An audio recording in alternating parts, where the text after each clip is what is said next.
what interested me was the passivity of the women in the other two pictures. You know, the husband would drink and they never really confronted the issues. Janet Gaynor would, after the Grammys, would take his shoes off with a bottle, you know, at his feet while he was lying there drunk. You know, where Esther Hoffman takes him into the bathroom and says, "What are you going to do for an encore? Set yourself on fire?" You know? It's just at different times. Yeah.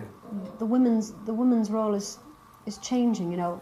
In other words, I wanted to propose to him, and I was consciously wearing a man's suit.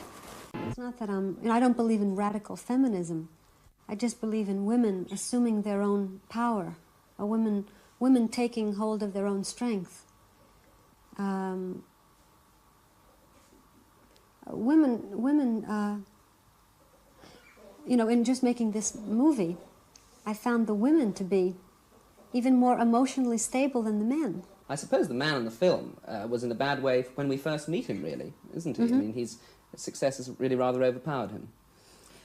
Yeah, well, that was another thing I was trying to say, which was that one has to have oneself, you know, one's inner life. That's what they call, you know, being together, I suppose, you know, slang. And when you're together, I mean, when you have a sense of yourself, then you're not just reliant on the audience's approval of you, the crowds. So I think what we were trying to show was that he was a sort of a performer who was dependent on the crowds. You know, when the crowd started to boo him or lose interest in him, he had nothing left. He didn't have himself. How do you decide whether to use the close-up of you or the close-up of Chris or the long shot? I mean, what were the reasons for your decisions in editing? That's what I'm asking. Well, I think it's totally instinctive, you know?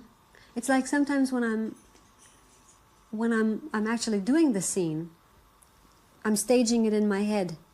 Well, now I think it would be interesting to see these two little figures, you know, the vast horizon of mountains. And then at a certain kind of moment, I would like to come real tight, see his eyes. But it's just in my head. So then when you're editing, you try it, you know. If it comes out like you think it should come out, you keep it. And sometimes you're totally surprised. What you thought was right is totally wrong.